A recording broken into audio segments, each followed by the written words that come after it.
Well, folks, with the Whitfield Report in its 5th season and me starting my 14th year of podcasting in 2021, I figured now would be as good a time as any to start a Patreon page for the podcast.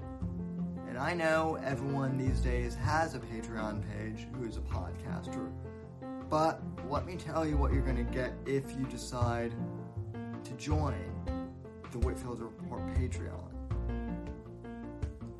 At the $1 level, you'll simply be contributing. That'll simply be a way of saying thank you, and I appreciate it, but that's that. However, at the $3 level on up, you're going to be getting access to an exclusive podcast that I'm hoping to do weekly called the Savage Express Podcast. And on that podcast, exclusive to Patreon subscribers and supporters, I'll be covering music and movies and pop culture and personally and anecdotes in ways that I can't cover on YouTube or traditional podcast platforms. I'm hoping to do this every week. I might not, but it'll certainly be a longer form podcast for those types of topics if you're interested in that sort of thing. And I also might be re-releasing some episodes of the Whitfield Analysis, my old podcast, re-releasing the back catalog, as it were, digging out some old video clips that I've had in archive for years and posting all of that exclusively to the Patreon site for you guys. It's going to be a good time, and there are a couple of different tiers you can join in at. I understand if you can't join the Patreon, but if you're able to financially support the show and you want to help out, joining the Patreon would be the best way to do that. So I encourage you to go to patreon.com/Whitfield Report and sign up on one of the tiers today. And again, folks, I want to thank you for supporting the podcast. Thank you for listening to the podcast. And hopefully, I can look forward to your financial contribution, which I deeply appreciate as well. God bless, folks, and God, freedom, legacy in that order.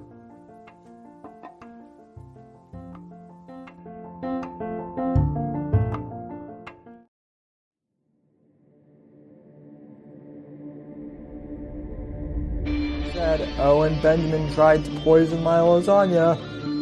That's how you're going to try and diss someone in a wheelchair? By saying that the wind blew them over? That's your slight jab at me, buddy? Nice try. Must be nice to try and make jokes like that. Found out about Owen Benjamin and the Unbearables. I can't remember exactly who told me about them. It might have been one of them who had reached out to me, actually. Long story short, in like March of 2018, I was looking to, of course, continue building the show, and I was looking for a group of networkers, kind of like-minded creative conservatives, and I was told about the Unbearables. I found out about Owen through the JRE podcast. To be honest, I wasn't really a big fan of him comedically. Like, I thought he was okay, but he wasn't, great. But I kind of liked what he was doing with the whole, anti-trans kids thing. That really spoke out to me. And in the beginning, the Unbearables seemed to be a great network. People who were doing creative stuff like art and design and podcasting and video production, parody, songs, musicianship, in the case of Chuck Forrest, and just late night streams, which was how I met the original DZ guys. Of course, John Neary was my first interview for the brief period of time I was with the Bears. But here's the thing, Owen's not even a conservative. He's a fucking leftist, posing. He's a wolf in sheep's clothing. how dare you? Owen is doing the shit that mass shooters do before they go out and do a school shooting. Here's my manifesto. We need to get rid of the weak people, and I'm not saying he's going to be the one to do this. An Australian man murdered his wife with a pair of scissors, stabbed her in the chest. This is a warning to the general public about Owen Benjamin. We've warned you. How dare you? Must be nice. According to him, the goat urinated on him first, in front of Amy. all this gay talk is pissing off my German Shepherd.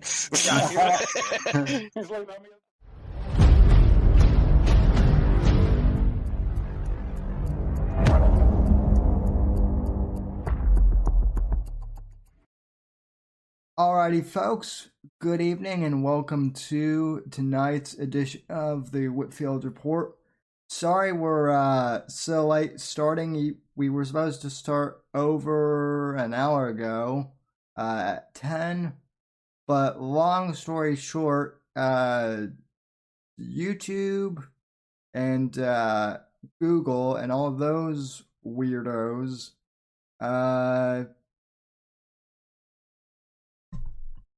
Kevin Dugan says, check my mic. Really, already, Kevin? There are mic issues? I'm not yelling at you, Kevin. I'm pissed with YouTube and everything already. Anyway, is this any better?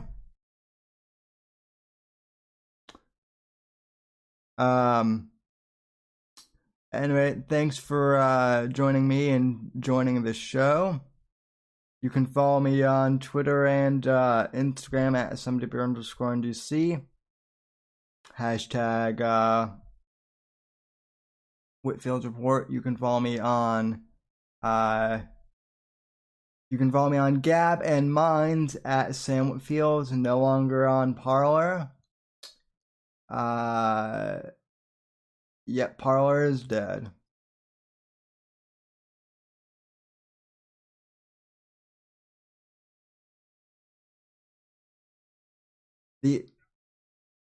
TheSamWhitfield.com is my website, and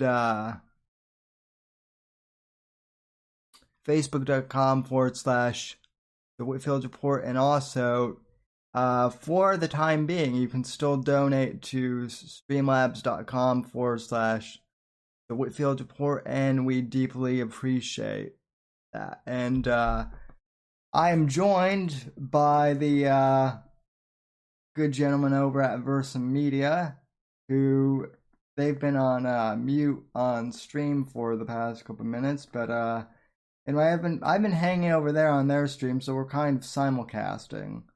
So, gentlemen, how are you doing this evening?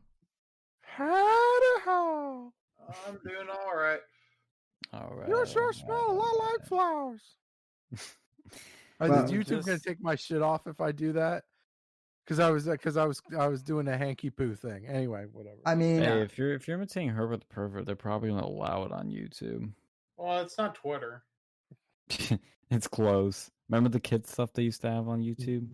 Well, see, that's the thing. Like YouTube actually does a pretty good job of taking shit like that down, but Twitter, I don't know. But I think if it's just me impersonating somebody, I don't think that should count, because it doesn't shouldn't. like it shouldn't, because I'm that fucking funny. Let's go copyright claim by fucking We're copyright claim because you shouldn't have impersonated that person. Okay, so legally, it's transformative art. Okay, so it's transformative art doesn't mean shit to YouTube anymore. I've gotten copyright strikes for supposed transformative. Susan Wojcicki, that old fucking bag. All right. But anyway, we were just ranting about Parler though and how stupid they are. Well, they are fucking idiots, grossly fucking morons. Even if they come back, who would want to get it at this point? What do they have that Gab doesn't offer? Yeah, they have a shittier UI, they have shittier data management. They have shittier CEOs and management. That's what they have. The Gap does. Going from Gab to Parlor is like leaving filet mignon for some fucking beef jerky. That's the only thing that Parlor had at that time was that they weren't banned yet, and now they lost that. So yeah, they had the apps and they had the people. And now they have no app, no people, because they have no site.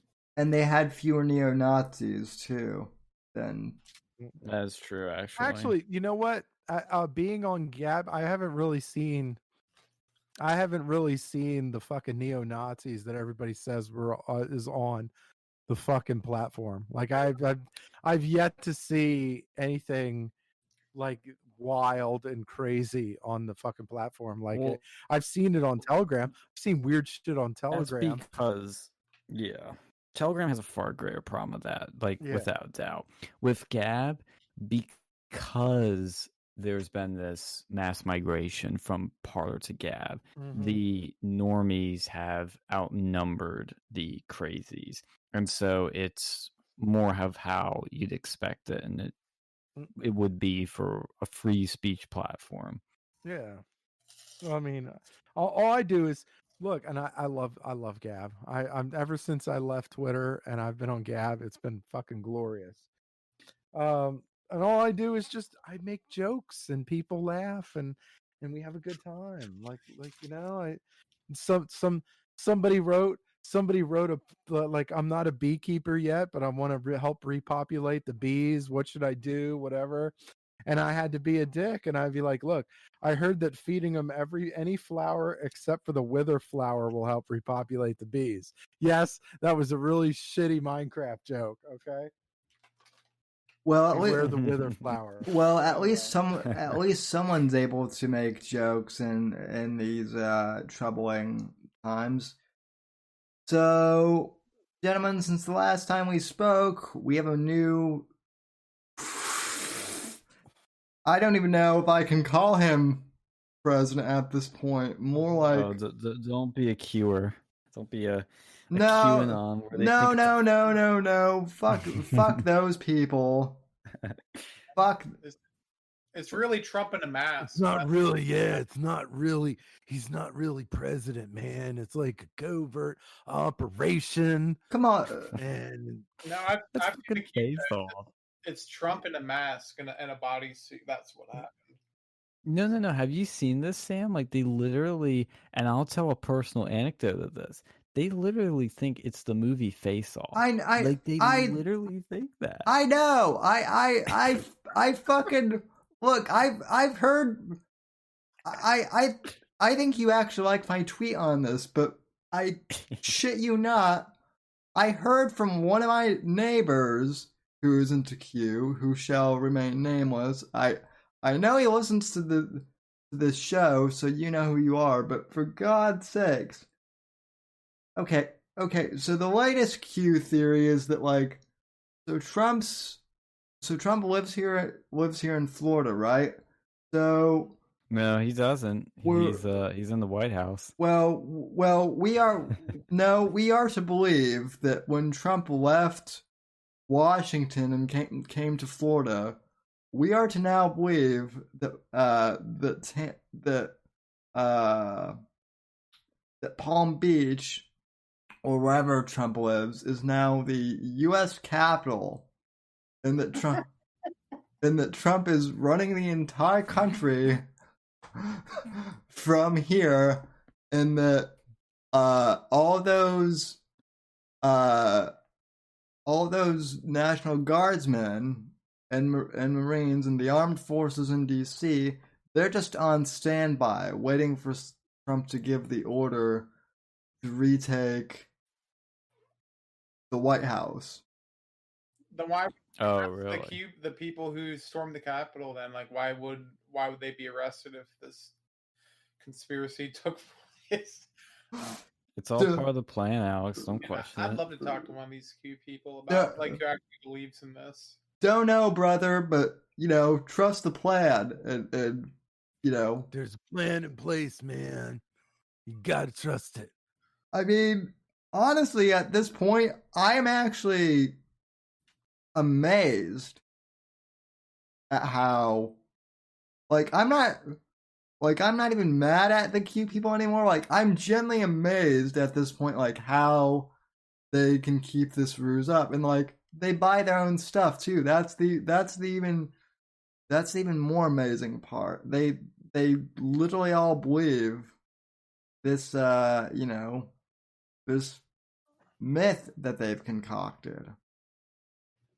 And it's getting worse. Like, we were even talking about, it's like, where does Q go after the election? And it's like, it's stuck. It's in limbo. I have an anecdote for this too, because a few days ago, as you guys know, and audience, if you don't know, I worked on the 2020 campaign for Trump. So I have my phone number still in the hands of a lot of Trump voters and Trump volunteers and non-volunteers that said they would do stuff but didn't. And one of those people that does have my number, I don't even remember who he is. He said, "Hi, this is Joe Schmo. Call me back when you get the chance," because I didn't pick it up. I think he called when I was sleeping. And I'm like, I don't recognize this name, but I'll call you back, you know? I mean, he's like, "Yeah, I'm a Trump supporter member from Lancaster. Call me back." Okay. I call him, and he's like, "I just wanted to get your thoughts on things because, this craziness that's been happening, there's what's really going on, right?" I'm like, "Oh, fuck." Whenever you get those people, they're like, "Do you know what's really going on?" Really know. He's like, everything you send to me is all a lie. And I'm like, "Yeah, okay, yeah, I guess, yeah." He's like, "Well, have you seen what's been happening down there? There's a military coup happening." I'm like, it's a little hype. Like, I'm just thinking this because he didn't let me speak, of course. And I eventually had to jump in. But he's like, "There's a military coup happening right now. And they're preventing Biden from being the president. That's why they're down there." I'm like, "What the fuck? Did you just see the inauguration? Did you see the hand on the book? Did you see him in the Oval Office? Did you see Trump saying that he's leaving and it's over?" But he goes further. He said the inauguration's fake. Trump is still president. And he said, "Did you notice that Biden isn't using Air Force One?" I'm like, "What?" I was like, I think that, and this is when I could speak. I was like, I think that's because it was during the inauguration. That's when Trump was down. The Air Force One was flying Trump to Florida. Like, we saw that on TV. So that's why Biden was using a private jet. He's like, "I don't know, man." Yeah, I was like, "I think that's gonna switch over." And he's like, "No, I don't know. I mean, you can believe that, but that's not what I'm seeing." And then I told him, "Well, Biden's in office because, like, didn't you see all those executive orders he signed?" And he goes, "I don't know, man. Those are all fake. They're not on the Federal Registry." I'm like, "Really? Maybe there's, I don't know, a little bit of delay. Maybe there's some time. Maybe not everything gets put in there instantly." He's like, "It's not there, so it's fake." And I kept going back and forth with this guy for like a good minute because I was trying to like be nice, but he's like, "What do you think?" I'm like, "It's over. It's done." And he's like, "No." He's like, he literally thinks Trump is still president. He says it was a fake inauguration. It was a fake executive orders. And he thinks Trump is still president. And he thinks the military, you think the military would let Joe Biden become president? I'm like, I don't think the military has a say in that. I think the American people do, and Congress certifies those results. He goes, "Congress doesn't certify the results. Congress doesn't have the final say. You think Congress does, not the military?" I'm like, "Yeah." Oh my god. That's it. Then he eventually like gave up. He's like, "Okay, well, you can see things that way. Goodbye." I was like, "Bye." Dude, some of these people are so fucking. I'm trying to refrain from using harsh language, but they Retarded? really stuck. Yeah. I mean, if Hollywood was smart, they'd go and hire these Q people to go make movies because, that's some very good movie material. I think it'd be a good movie. Dude, that's what I've been saying. Yeah. Okay, so admittedly, this is the other thing I've got to give the Q people credit for. If you read the Q stuff, it's like the best science fiction / political thriller stuff you will have ever read in a while, right? If you look at it as fiction, it's pretty damn good. But I mean, to think that people actually legit buy this, and this is the thing, is I know that obviously there are lots of conservatives that like us who think it's retarded, and there are lots of people who don't buy it, right? But there are enough people out there that do buy it that it could seriously, I mean, it's already kind of fucking with the MAGA movement and whatnot, because everything that we've built, so to speak, over the last 5 years is slowly being co-opted by these conspiracy freaks who and even there are even Q people in Congress. There's that one senator. Let me try and pull up the tweet. I think Majority Green. Yeah. They keep trying to smear her as Q, but I don't really know if she's actually believes that stuff.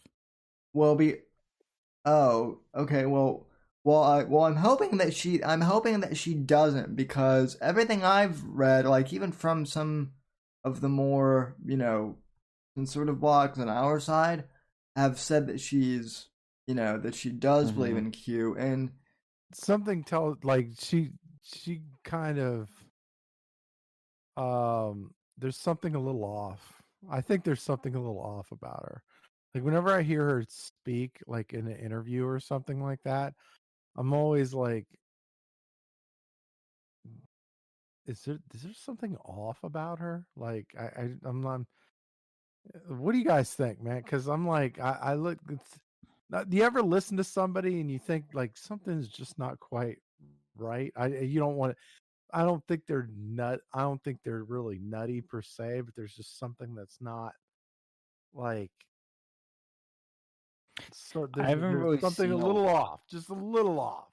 Oh, I haven't really seen a lot of her. I've seen bits and pieces. I've seen headlines, and she cracks me up. Honestly, I'd have to do bigger, deeper dig to get a final opinion of her. But I love that she's pulling out articles of impeachment against Biden. I think that's great. That's fantastic. It's not going to go anywhere. And that's not the point of it. The point is okay, you guys can do this. Well, we're going to do it too. I do give her some credit where credit's due. I'd have to see where, how deep she goes into the Q shit. Because the media is trying to frame everybody as a Q supporter, as a Q cultist. And that's what's so annoying. Exactly. And I think Alex Jones was right in this recent video he did where he said that Q has discredited a lot of the true stuff in Pizzagate and other stuff. Exactly. You bring up one legit, and look, 10 years ago, I thought Alex Jones was crazy, right? And I'm not necessarily even against people questioning their government. By all means, I think people on both sides question the government. I think questioning things is good. But the problem with Q is it takes questioning and having healthy skepticism, and takes it to 100 and 2. It takes those things and shoots them in the ass with steroids. What the fuck? It goes off the spectrum. It just goes stupid. And I mean, it's a little I'm not trying to sound like a leftist because this is what the media keeps saying, but it is a little frightening to see I mean, I don't think it's that big. I really don't think it's that big. I think it's less than 5% of Republicans, but it's like doesn't take a lot of stupid people to do something stupid. I mean, it's infuriating. I mean, I'm talking to these people. Like, I literally talked to a guy because he started saying, "Well, you need to look at other sources." I'm like, dude, I fucking do. Okay, I like, what do you think I do? Like, he's like, "Oh, you need to." I listen to like General Flynn and Steve Turley. I'm like, yeah, I know those guys. I follow them on Gab. And then he goes, and also Linwood. Linwood's a great place to start. I was like, oh no. I literally told him, I was like, yeah, I looked at him, but when I saw him tweeting some like QAnon stuff, I started like, you know, not looking at him as much. And he didn't comment any of that because I was trying to figure out if he was a Q guy, but he obviously believes there's stupid stuff. But dude, it's so freaking.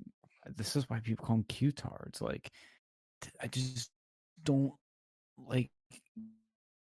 Well, Yeah, like, how do you think Trump is still president? yeah, and it's like I even told my neighbor who's into Q. I'm like, look, I would love for Trump to still be president, right? I would love to be able to wake up tomorrow and have this all be a big misunderstanding, but it's not. And the other thing with Q too is when you ask them for like evidence of whatnot, they always go back to, well, just trust the plan, right? At least, at least with Alex Jones, right? If you're skeptical of him, like even when I was skeptical of him, even if you don't necessarily think his sources are legit, at least he fucking provides sources and provides stuff that you can, you know, um, look up. Like he has. Yeah, he cites his sources. He has receipts. The Q people have nothing but fortune cookies on the internet. They have. Well, they do have documents supposedly, which I've gotten a few of these documents on, in like my email, but they look like stuff that could easily be spoofed in Microsoft Word or something. If you like know how, or like or in like a layout, Bro, you thing. gotta send us that shit. I don't I don't fucking I don't think I have those emails anymore. I deleted them, but like and that's the other thing. I'm like, when these people were sending me emails, I'm like, really? You're sending me documents that are classified to my to an inbox that like forwards to my Gmail account. Like, why would you even be sending me these documents over regular email, right? I know. It's like, and look, I even just posted some chat. There's a dude at some rally, and he has on the back of his uh high visibility jacket, "Trust the plan" with QAnon. The calm before the storm, I guess. Yeah, calm before the storm. Like, and he's got that cryptic like link thing, that W and those numbers thing.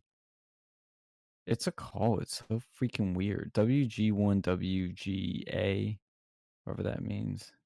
Wigwa? WWGA or whatever. Yeah. When we go all is W. Yeah, GTA. WWJD, man. The fuck? It's so weird.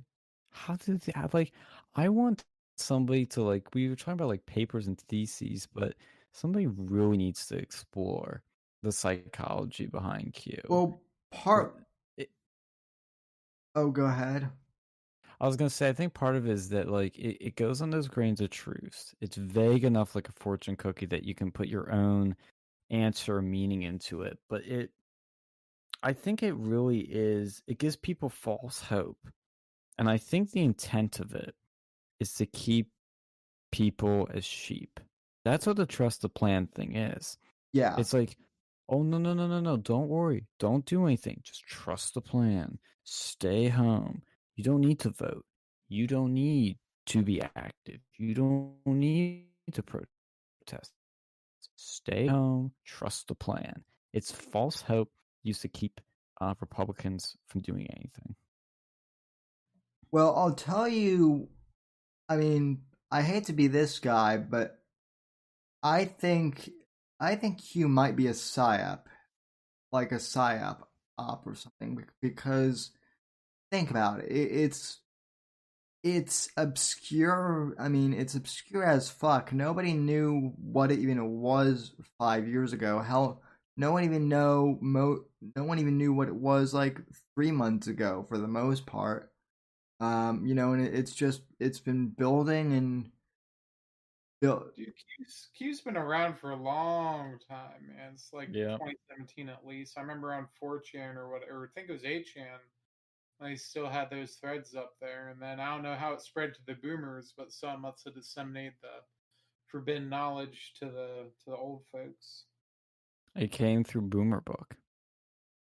Like that's what happens. It migrated from 4chan to through Facebook.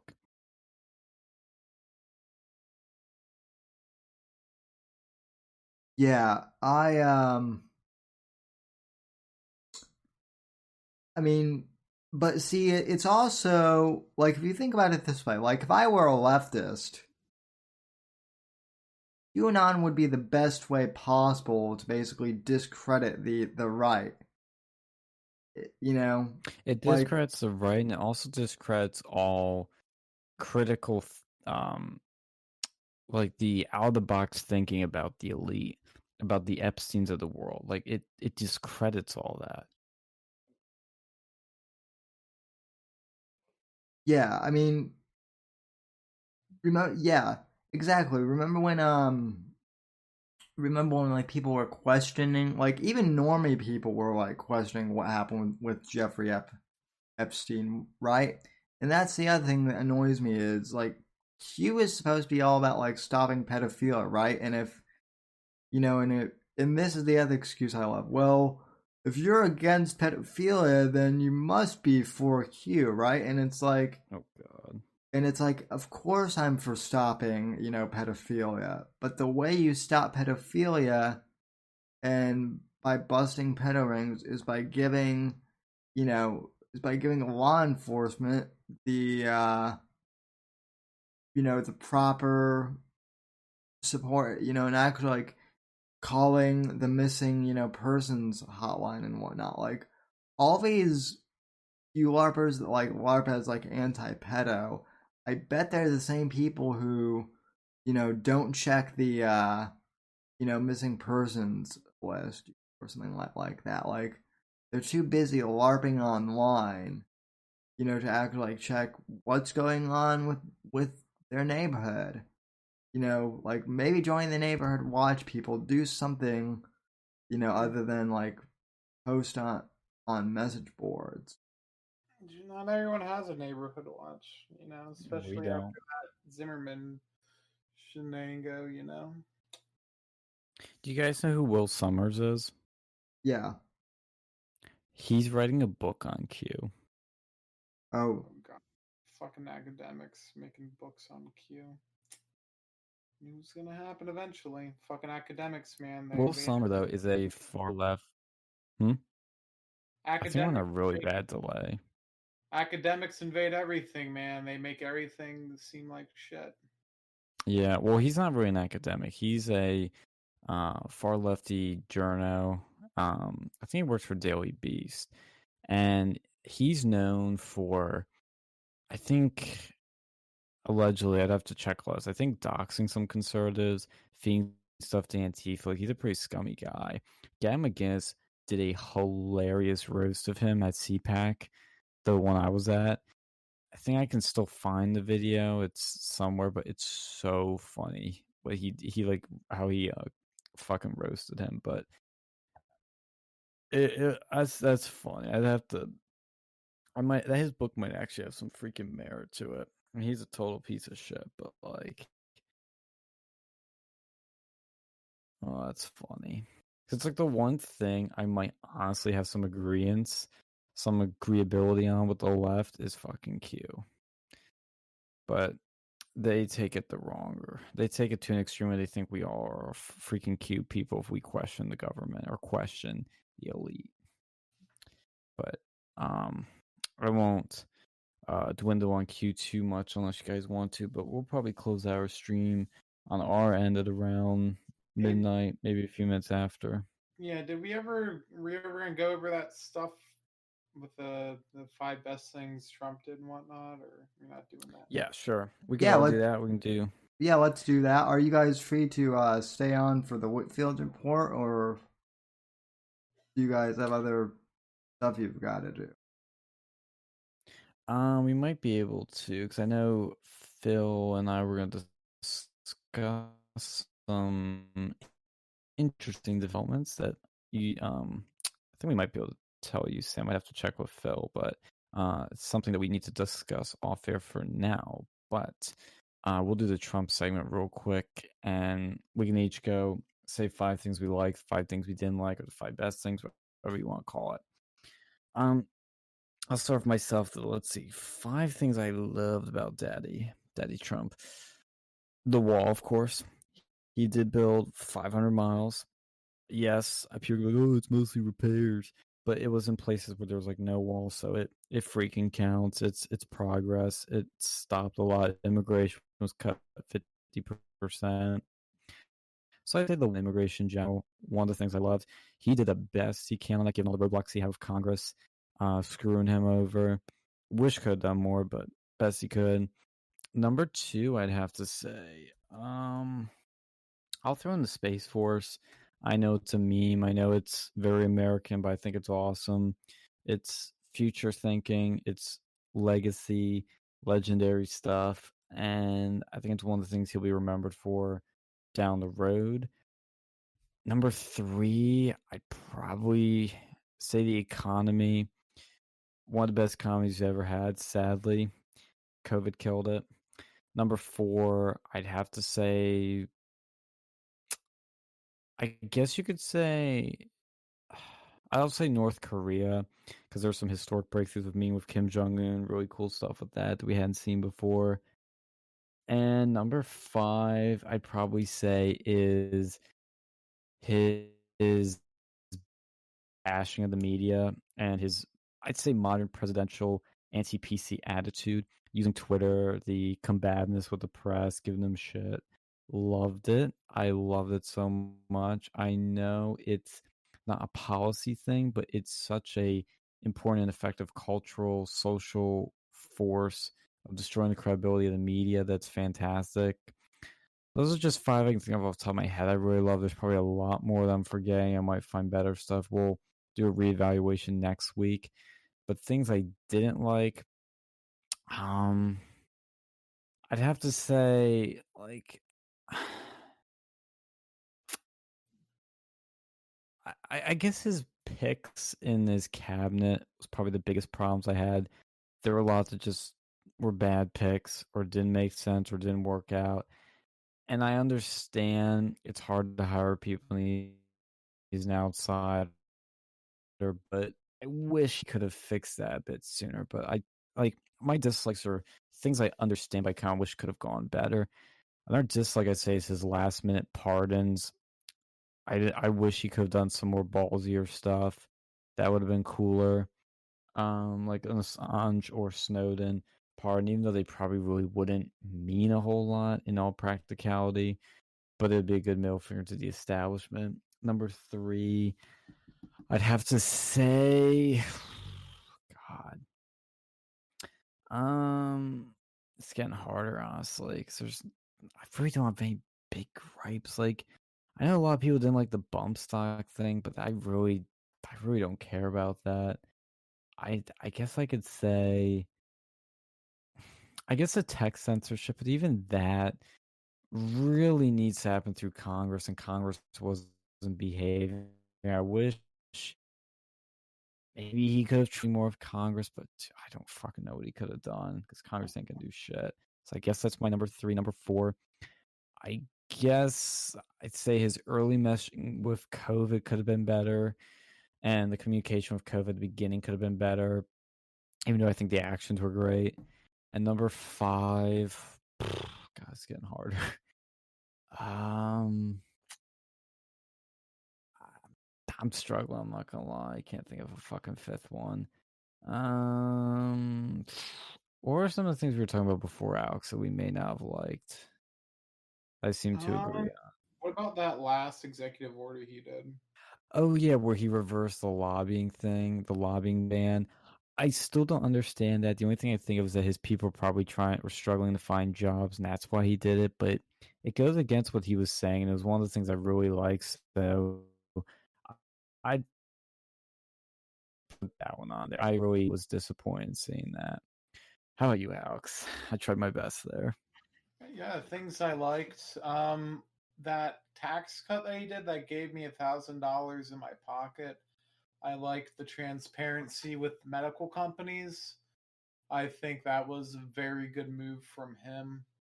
What else was there? Yeah, they got Wall. Like Wall was all right, but I don't know if I put that up on number 3. But definitely, like he actually talked about like limiting like H1Bs, and he like worked on that, which I feel honestly is something very important people don't think about. Like I've seen a lot of companies, like you have the witch companies like Infosys, Tata, all these like Indian out like sourcing companies that'll abuse the H1B system. And I feel that by putting some stuff in there to limit that was great, because that's affecting our tech sector, and these companies, they manipulate stuff like that. Number 4 of the good things that Trump did, I would definitely say, like seeing now, like that stuff with the limiting the prices of like the excess prices for the Insulin? Yeah, the insulin. Like that was great. And then that's the one thing which I wouldn't think that fucking Biden would go to eliminate, but he did. To make him look like shit. I mean, it's getting people pissed off. And 5, I would say his like the whole sort of cultural stuff that he's done. Like he's been in support of a lot of people who like conservatives and stuff, like the couple who had their house attacked by Black Lives Matter activists, like where they're going out in this lawn. Like he supported those people, and a lot of people were just condemning it and just praising Black Lives Matter, but he was he could see through it, that it was a political ploy. Now, on the other hand, like I'd say, probably the number one thing that I thought was just stupid and got him no benefit was that bump stock ban. That, and then like I kind of lump it in there with the like that's he was talking about like limiting or getting rid of suppressors. That is beyond stupid. When you basically attack your own base, you're not making friends with people on the right. You're hurting your diehard supporters. And he's also not like the leftists aren't just like, oh, Trump's all right, he did this and that. No, that's not going to win you any friends on the left. That was a stupid decision. It hurt him in the long run. It got a lot of people who support him, who are very pro-gun, to go maybe not vote at all or vote for a third party. I think that was beyond stupid. Second thing that I really didn't like was his the last thing he did with align the lobbyists. He made that rule and then he just gets rid of it on his last day. Like I didn't see an explanation from him. I have heard no good explanation. I don't know why he would do that. That goes against a lot of stuff that he was talking about during the slump, and stopping the lobbyists. I think that was terrible. Number 3, I would say, would be not raising the alarm more before the election happened. He knew there was going to be fraud involved. I think he could have done more to prevent it before it happened. And I think by waiting till after to go and do all these lawsuits, that that wasn't the way to do it. You do your stuff beforehand, like especially in PA when you knew that they were sending in double ballots. Get your Department of Justice to investigate it, and then kind of going along with that was some of the people that he hired. I think he had a lot of swamp beasts in there, and it seems like he just kept hiring and firing people, which to me, that's not a good look. Like there's a lot of people who helped him on the campaign trail, and that they were enamored by him and would go and go through hell for Trump. And and then Bannon especially, I think that was a terrible decision to fire him. He's probably one of his greatest supporters out there. He was probably more, he helped steer the MAGA movement before, he was essential.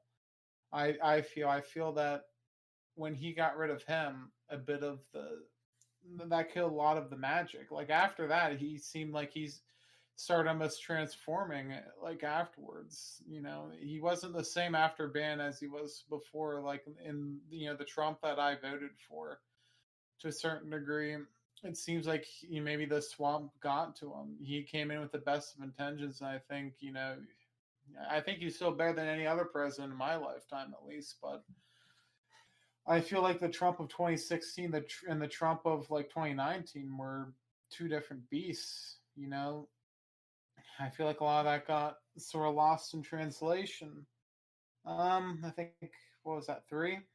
I think that was 3 or 4. You said bump stocks, the executive order reversal, and then and hiring, else? the hiring stuff. Oh yeah, the hirings, yeah, hirings and firings. Well, for 4, I would say the fact that with the net neutrality. Yeah, net neutrality, that was beyond, I don't know why he went against that. That was not a good hill to die on. And that he should have, instead of promoting getting rid of net neutrality and with that Ajit Pai guy, he could have promoted expanding it to conservatives. And that would have been, maybe don't even word it like that. Just say, for these big content providers, hey, you can't discriminate against people based off of your political viewpoints. I think getting rid of that really bit him, it really hit him in the ass, because he got rid of a lot of that stuff, a lot of those protections from there. I don't know how much that would have actually affected him, but if he would have went for expanding it, I think that would have been better. And then 5, I think he underestimated China a lot, especially earlier on. That should have been the main focus for a long time. He had his little trade war later on, but by that point, the election was very soon, and what happened with that. So I think if he would have paid more attention to China and made his foreign policy about that, I think, and definitely took a more strong stand, once he saw the Uyghur Muslim stuff start to go on, I think that would have been good for him. I honestly do. So that would be my 5 and 5. All right. Well, actually, one thing I forgot to add is overall, because I know you kind of hit at this, I would rate Trump as not just the best president of my lifetime, but one of the best of all time. Definitely one of the best Republican ones, better than Reagan. How would you rate him in terms of presidents? I think Reagan, Reagan was terrible. I think he was terrible in a lot of ways. He did that Dream Act, and because of that, and he didn't fix the actual underlying problems. We still have that today. He had the Hughes Amendment, which basically made so only the rich can purchase fully automatic weapons in the United States. I really don't see why there's this cult of Reagan. I think Trump's definitely the best of our lifetime, probably the only real conservative, especially cultural conservative, I can really think of, maybe since Lincoln, or not Lincoln, Nixon. Jackson. Oh, Nixon, yeah. Yeah, he's Nixon is probably the last real conservative, but Trump, he's better than him, definitely. I mean, he Trump actually survived at least his first impeachment. We'll see what happens with the second one. I think he'll be fine. Even then, he's already a civilian, so what the hell does it matter, anyways? So would you say he's the best Republican president? At least in recent times. I mean, there's definitely some things I think he fumbled. I think he's not this god emperor that a lot of people thought he was when he came into office. I think the office, maybe it changed him. Maybe some things happened. I think he was great. He's better than Reagan, but I feel that there was still a lot of stuff that I was kind of confused about what they did more of. And the fact they did a lot of stuff through executive order, I don't like that. I think it sets a bad precedent. I mean, I actually like that in the sense that he actually was able to do something. What I didn't like is that it wasn't permanent, it wasn't long term. I'll just say this real quick before we go to you, Sam, is that I think he did mostly really great stuff. Not perfect, but frankly, if he was perfect, there's probably going to be something wrong with him, because most politicians, most presidents are perfectly corrupt, perfectly evil, or perfectly against what we believe in.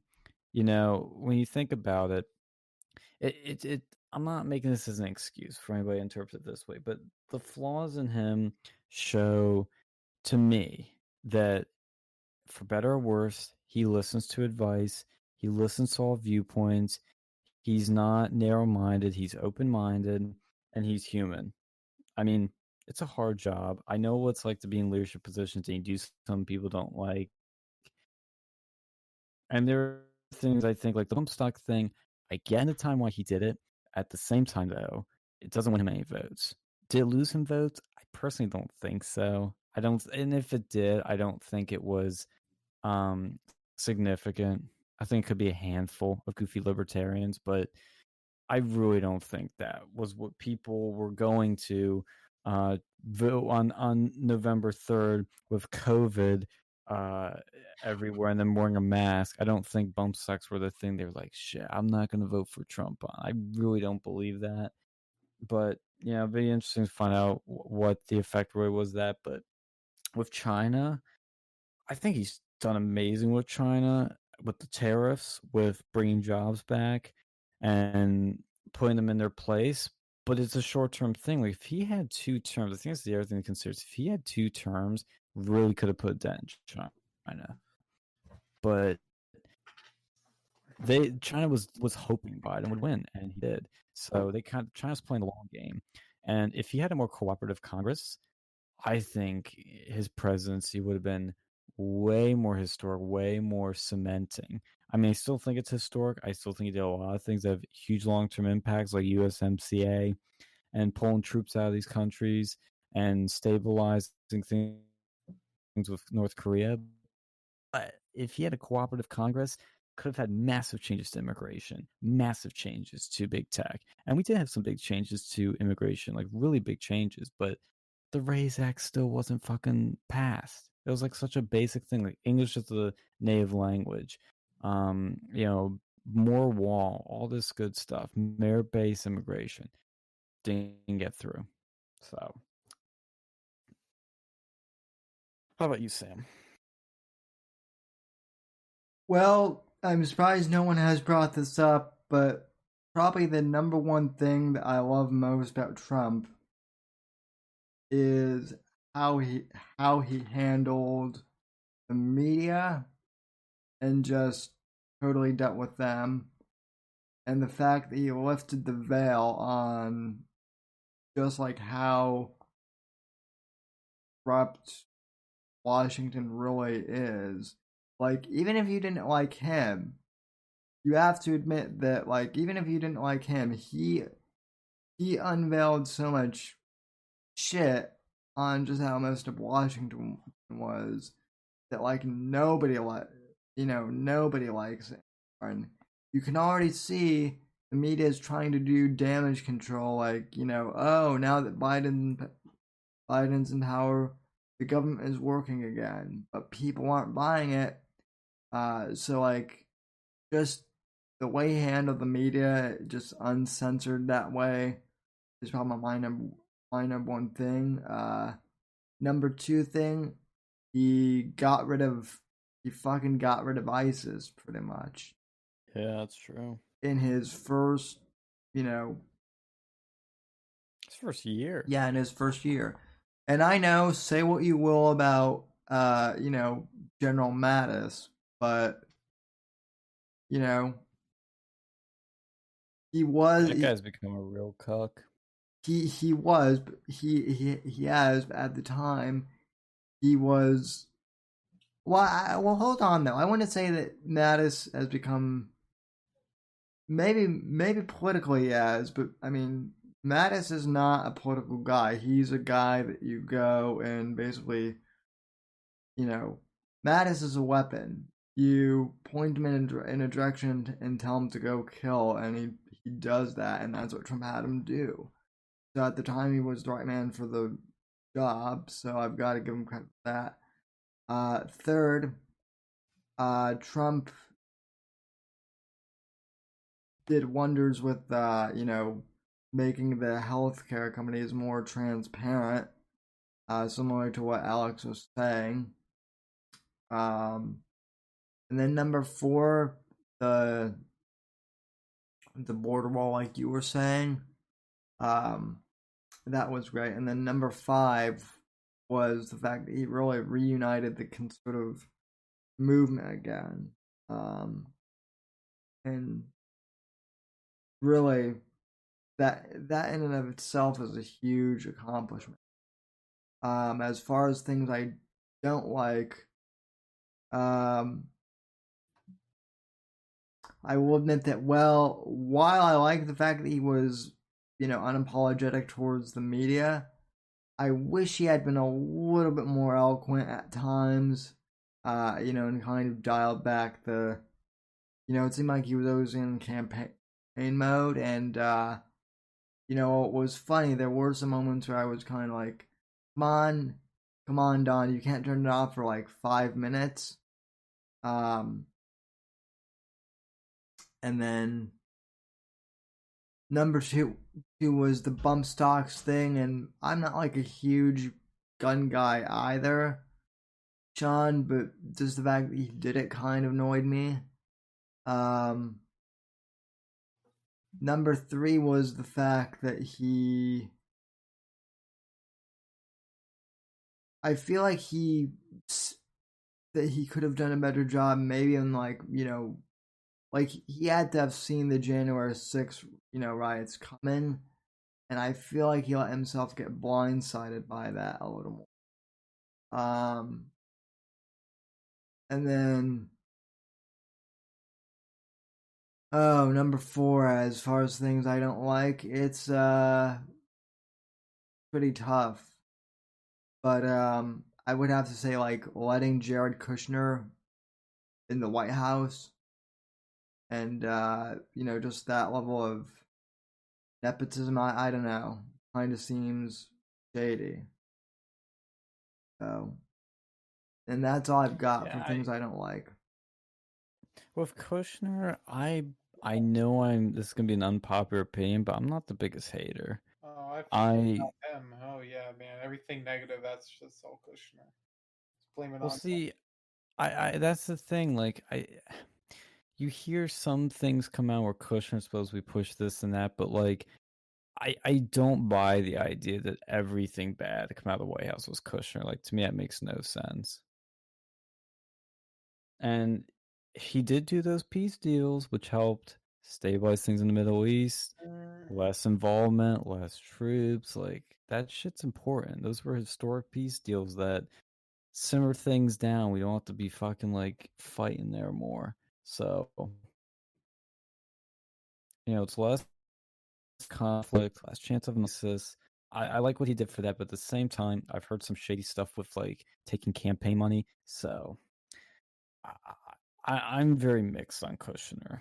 I'm not a hater, and I'm definitely not a lover, but he definitely is a talented guy with ability. But I don't know. I don't think he had all the same intentions Trump did. No. And I think a lot of the bad things really the bad things that weren't executive orders or things he said, 9 times out of 10, it's the fall of Congress. And I think Republicans are making a big mistake when they blame Trump for not doing X, not doing Y, when all those things can only be done through Congress. You need to put the blame at Congress. And I think that's the big mistake some of these more contrarians are making, saying, oh, Trump didn't build the wall. Trump didn't crack down big tech. I'm like, uh, what can you do about big tech? Like, what can the president do with his powers about big tech? I don't get an Yeah. answer because most people don't know. I don't know. The one I do know is that he really has limited power. Well, and then the thing of it is too, on that subject, do you really want the president doing anything with big tech? Because and I know, obviously the gut reaction is to say yes, under Trump, but then it's like that's setting a dangerous precedent then, because then the executive office can do anything with it. So yeah, Right. the big tech situation, like, and that is where I give the kind of the libertarians credit. I don't like giving them credit for much, but I will admit that government intervention in big tech, it is a slippery slope. No one can deny that, and so Mhm. like it's a clusterfuck. Yeah, and I think too is the other thing people gotta keep in mind too of a lot of these, especially these authoritarian right people, is I tend to feel the way they do is like once you're in power, it's like use as much as you can, get as much as you can. But you need to be careful because if you do it too much and start transferring more power to the executive branch, look, we just lost. You're giving that power to the other side at some point. It's only a matter of time. This time it was only 4 years. So, you know, you gotta be really careful of that because then the other president can do a lot more damaging things to you because of that. So it's a tricky balance, hard balance, but you gotta find it, you gotta deal with it. And we gotta get a more cooperative Congress. I think that's the biggest lesson coming out of this is the midterms are gonna be more critical than ever. You gotta get cooperative Congress. It's actually MAGA and actually America first. Not just tooting the horn, but they'll actually do it because that I think is where we the voters, we the supporters failed Trump, is we didn't go out there. We didn't get MAGA America first candidates elected in 18 and sweep the House and actually get some of the things Paul Ryan couldn't get done because he's Paul Ryan, he's establishment, he's Mitt Romney's butt buddy. Like this is where the MAGA troopers need to really reassess things. If we want to get DeSantis in, we want him to do stuff, you need to fix the Congress. I just can't emphasize that enough because it's basic civics. They make the laws, the executive branch enforces the laws. The president can't just go, oh, I'm gonna, make Facebook and Twitter public utilities. He can't do that. If he could, he probably would have, you know. Or the president can't just go, well, I'm just gonna, make English the native language. I'm just going to, uh, you know, make it a merit-based immigration system. He can't do that. Even with the wall thing, he couldn't just go on day one and be like, I'm declaring a national emergency and we're building the wall by rediverting funds. He had to go through a government shutdown, no bills, to justify doing that without getting so much shit thrown at him. And even that got dragged through the courts. And it was finally able to be done. Like, the amount of checks and balances on our system is great, but it also needs to, for people that want to do shit, need to realize there's a lot of roadblocks. The shit just doesn't get done. It just doesn't happen. Yeah, That's my rant. Look, the other big problem, and again, I hate to go back to Q, although this isn't necessarily a Q specific rant, but I feel like in general, one of the big problems a big problem that we had was the was the overconfidence that Trump was going to win re-election, right? Like I don't want to say I don't want to be one of those people that says I told you so, but like there were people who were like, "Oh, Trump's got this in the bag." Like, you know, Joe Biden, who's going to vote for Joe Biden? And granted, there was a lot of fraud, but I also definitely feel maybe Trump supporters were a little more overconfident than they should have been. I don't know. There wasn't that same level of like we've got to win this like there was in 2016. Like in 2016, like people were determined to vote for Trump. Like people were getting out there. Like you could feel like the energy, like almost like a desperate energy, but like in a good way. And yeah, there were the MAGA rallies, but I didn't feel like we had the win at all costs attitude like we did back in 16, if that makes sense. No, I agree. There was some complacency, and I still don't think that's why we lost, but we need to be careful of that because that's how you can lose. Definitely. I don't think Phil's here, but we'll have his 2 cents next time. And I guess we'll stay on because I can't talk off air about with Phil if he's not here. But is there anything else you guys want to talk about or do? Well, if you guys want to, you guys don't have to stay on the Versus stream, but I certainly have some topics I want to, bring up. Just namely, first off, for the Whitfield report, Biden is president, and it sucks. Did you watch the inauguration? Nope. Me either. I just saw the one part where that little girl's saying this poem. It was some wishy-washy shit. The only thing I saw were the and I didn't even see it live until like it became a thing. But I started seeing Bernie memes. I started seeing like the Bernie sitting in the chair memes, and I'm like, what is this? And so I had to go back and look at that. And those were funny. Yeah. I mean, honestly, like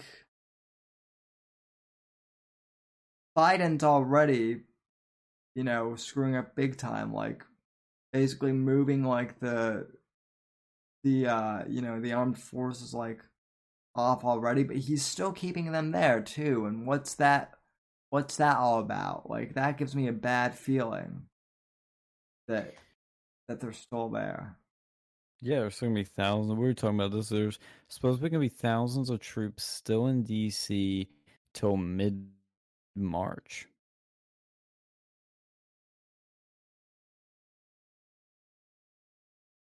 Yeah, that's something doesn't smell right.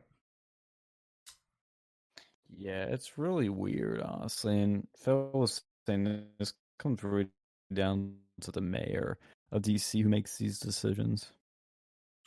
Well, also, I mean, DC wants to apply for basically like statehood, which, in my opinion, is dangerous. Yeah, I wonder if they're gonna push for that. I think they're gonna try. I don't know how much traction it'll gain, but they're gonna try to make DC or Puerto Rico stay. Probably Puerto Rico is what they'll push for first. And American Samoa. I could see them doing that.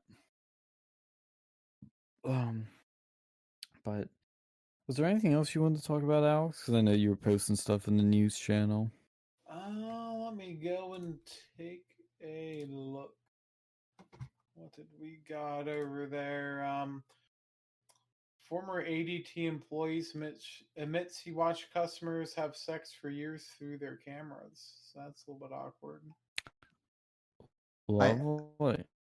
I feel like I've seen that story before though. Like I feel like every few years there's always like a story like that, like some pervy security, you know, person watches people having sex.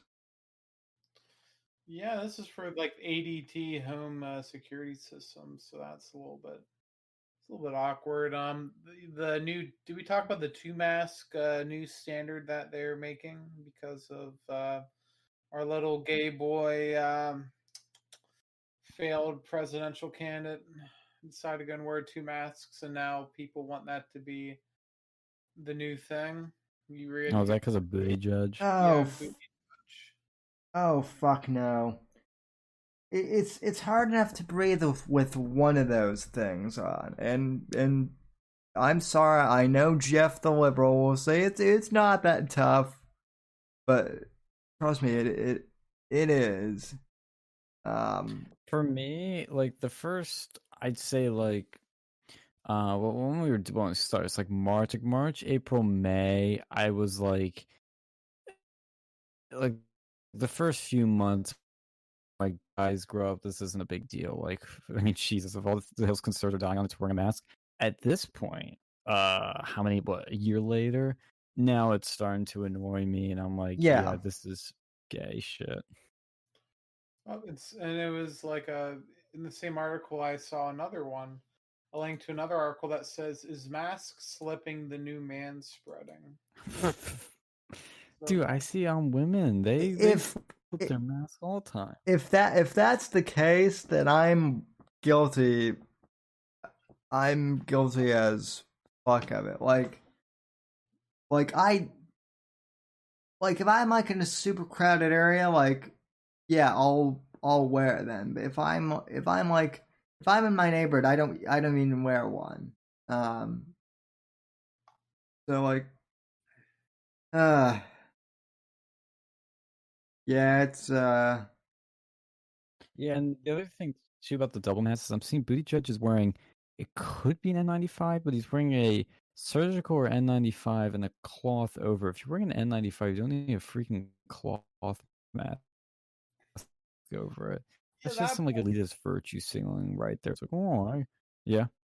At that point, why don't you just wear like an actual gas mask? Because it's going to be more. It's probably more effective than these, consumer quality masks, and you don't have to worry about like doubling or tripling up your masks because it has fucking filters. Yeah, it's like, oh, look at me with my two masks. I can afford more masks than you. It's just so stupid. And look, like I hate when people say like, well, why don't you just wear a mask? They clearly work. It's like, look, dude, the N95s work. Totally agree with you. But most people aren't wearing those. Most people are wearing cloth masks, which are the worst. The surgical ones, I think, are like decent, and there's a lot of people wearing those, but I question how effective they really are if you don't have COVID. That's what we were first told, and obviously we learn a lot more. But I think that still holds mostly true, that the masks are really effective with stopping the spread if you have it. If you don't have it, does wearing it help? Kind of, but like if somebody sneezes and it goes in your eyes, you're infected. Okay. We should just be wearing gas masks. Like honestly, that'll prevent your eyes, that'll prevent your ears, that'll prevent your mouth, your nose. Like it seems like it's if you're gonna be wearing any masks, gas mask is probably the one to wear. Hey, yes, wear a gas mask. Hey, Sonny, welcome to the, chat, and also hello, Alan, and hello, so we are finally getting some people in here, and, sorry about my meltdown earlier. Like I said, though, YouTube is being a bit of a C word this evening. Oh, speaking of YouTube in our chat, Radio Freedom says, where is the cue balls ever moving goalpost at right now? Bruh, it's in Crazyville. We're talking about a bit earlier where they were thinking that it's from Face Off where Biden's not the real president, it's actually Trump, and the inauguration was fake, the executive orders were all fake, and trust the plan. He also says COVID didn't kill the economy, the Democrats did. Yeah, pretty much. That's true. Yeah. Yeah, Sonny, you missed kind of the beginning of the broadcast because we were talking about like all of these different people involved with Q who still think Trump is like somehow president, either, you know, through the whole like, you know, he's secretly like wearing a body, you know, like a Biden body suit and mask, or like I heard some Q person say that he's running the government from Florida, and just all this stuff. Yeah, it's ridiculous. Also, Sean, do you have an announcement that you want to make regarding a certain thing that you got? Was this something I told you before? Yeah. I know what you're thinking of. Okay. Yes, Sam is a lucky boy because he is going to be receiving a little delayed initially Christmas present, but now slightly delayed birthday present of a fabulous t-shirt that will attract ladies from all across campus, and he will be opening it live. He will be trying it on live, and you will all see it on him, and you will all love it and adore it. So you'll see shirtless Sam. Ladies, get ready. You'll see shirtless Sam for a few minutes, and then you'll see him in his new t-shirt. So stay tuned for when that arrives. It'll probably be coming in this coming week. So buckle up, buckaroos. And also, in terms of announcements, real quick, Sean, I don't even know if you know this, but my 15, holy crap, yeah, I'm coming up on the big 1-5, I think, on March 25th, so we still have a ways off, but not too much. I will be celebrating 15 years of podcasting. I think. Nice.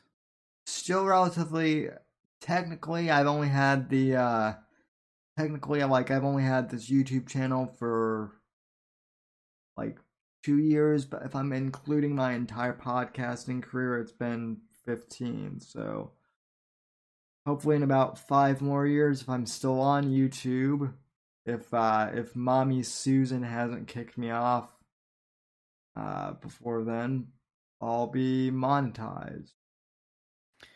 Yeah, you go. I hope you do get monetized. I know we're far away from that, and it's a tough one to get, especially now. You get hardly anything like you used to.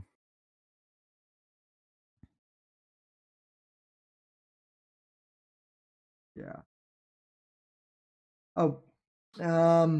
Another story.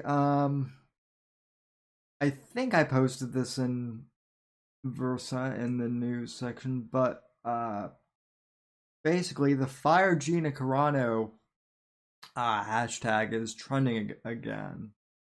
Yep. Well, apparently, and I'm not sure. Like the intent of it is sounds to be a little all over the place, but she was recently pulled from a post or something they had where they swapped her out with Ahsoka. They claim it's because it's a new popular character, but some people speculate that's not really the intent.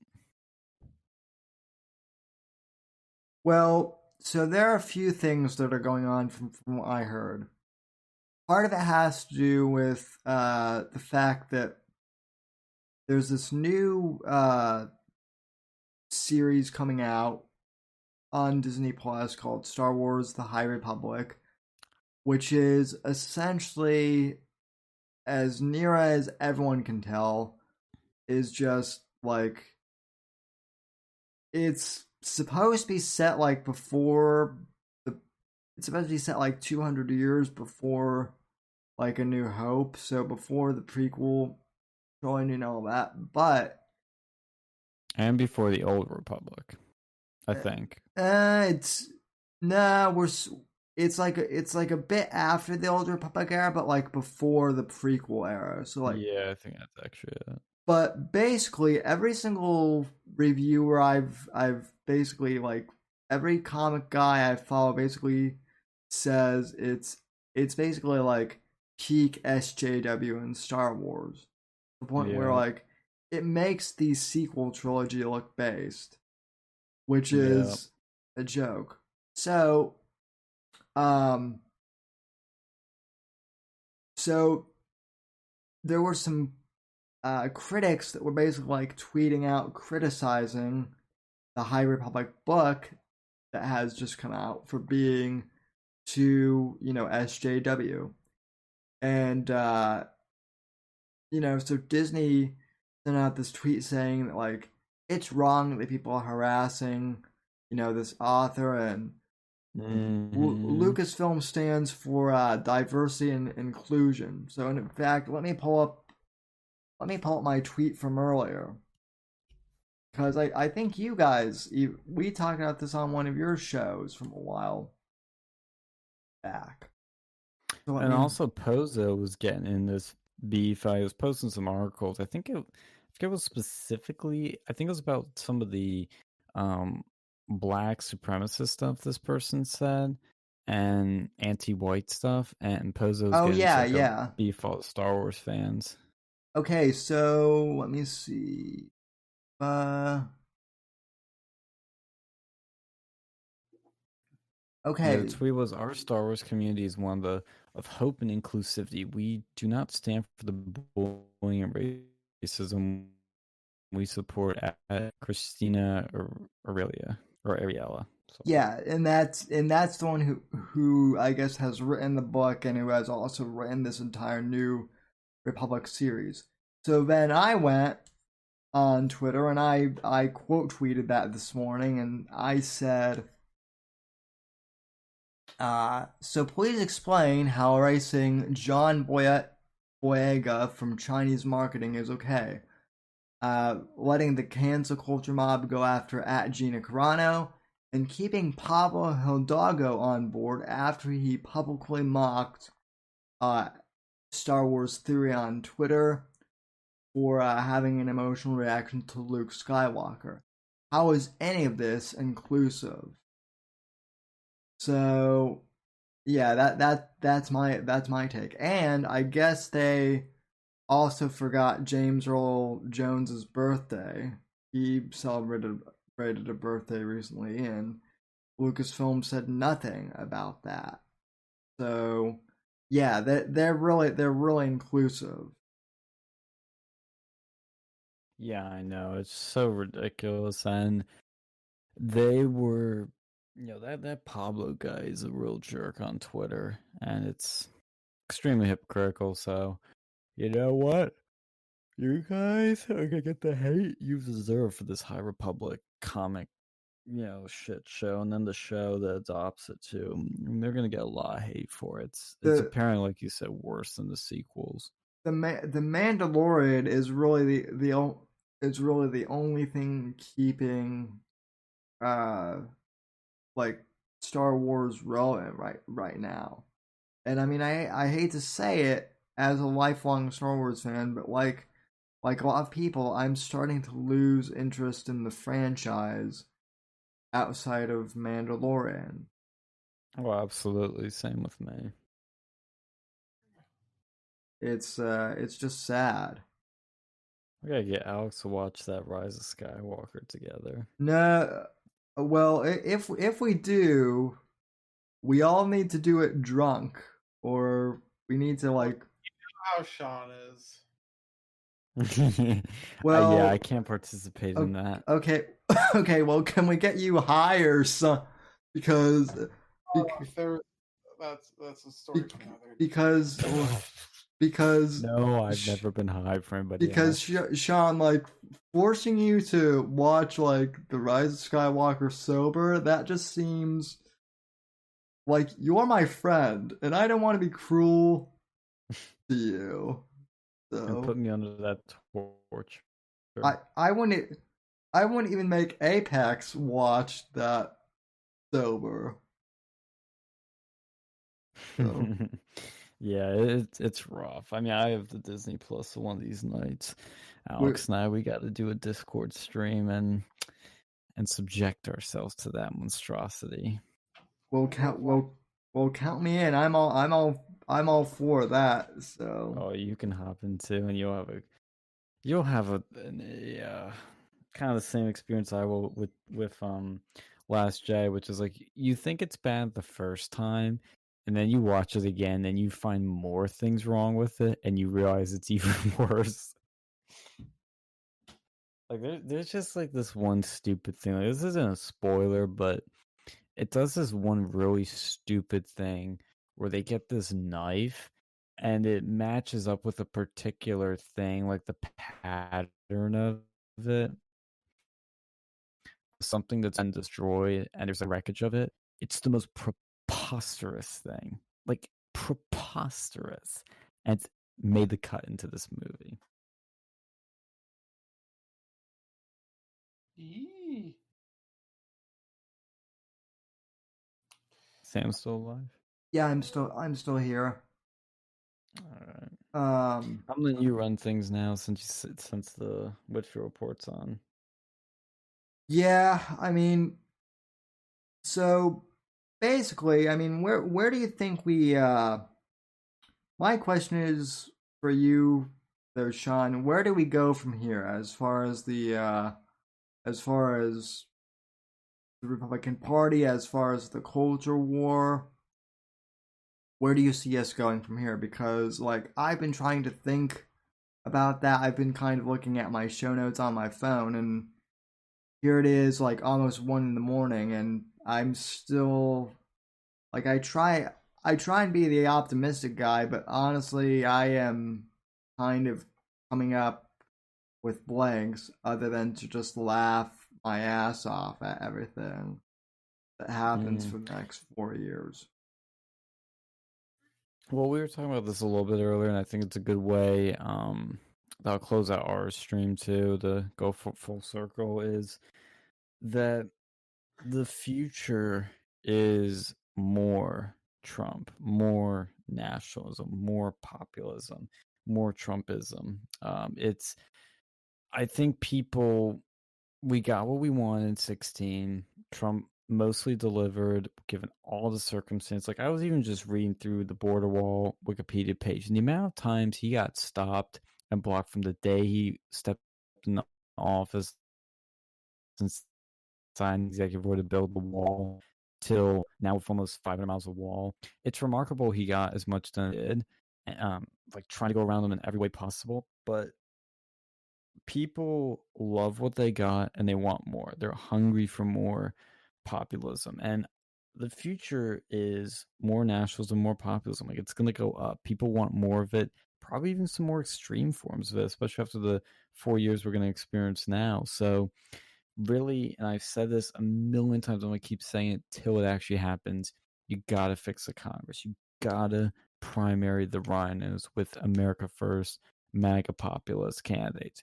Got to get them out. That's the most important thing we need to do now is in those midterms is get these people out. I know Raheem Kassam at National Pulse with Steve Bannon is working on something that we've talked about, which is making a list of all of these establishment rhinos, naming them, shaming them, exposing them to get them out. And that's what we need to do.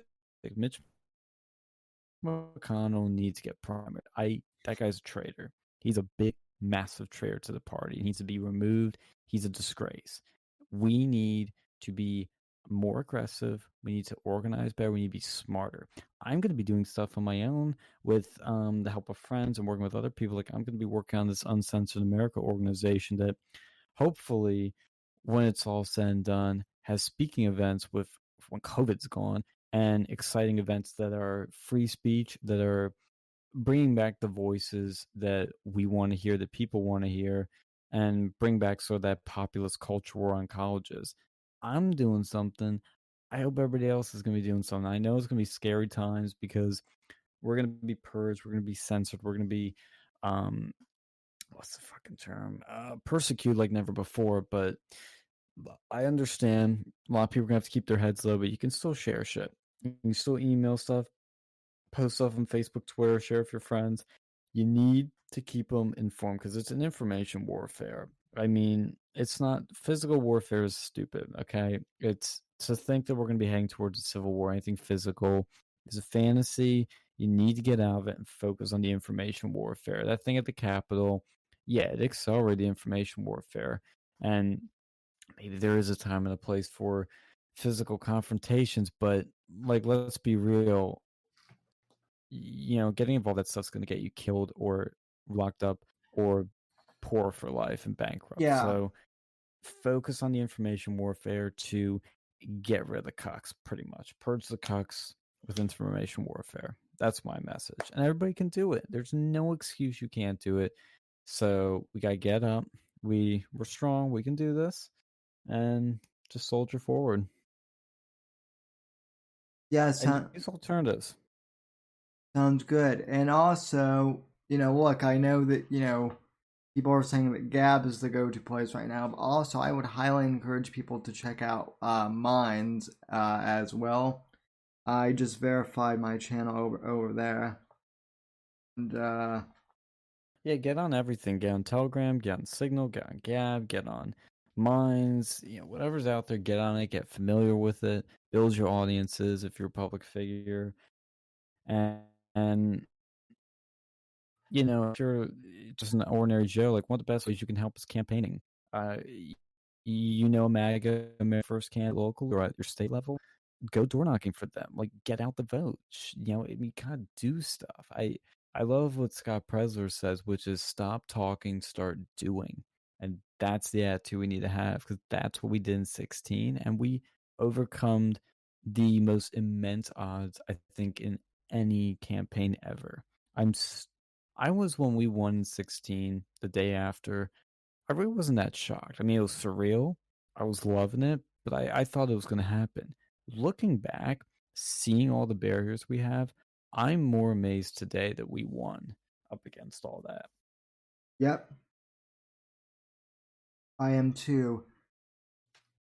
Real quick in the chat, to Warfist 1984, who says, I'm late as fuck. Don't worry, Warfist, you're really not that late, because I started late because YouTube decided to, keep me from going live at 10 like I was supposed to.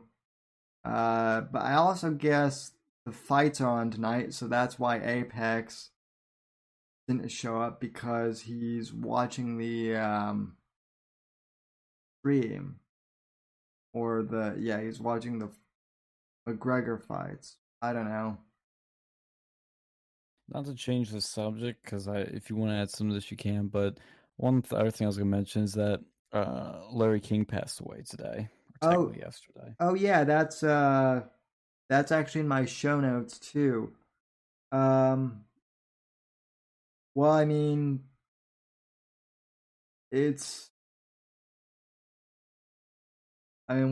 what else can you say? Like him or hate him, he was an icon, and this is going to sound terrible, but he's actually younger than I thought he was. He was 87. I thought he was like in his 90s for some reason.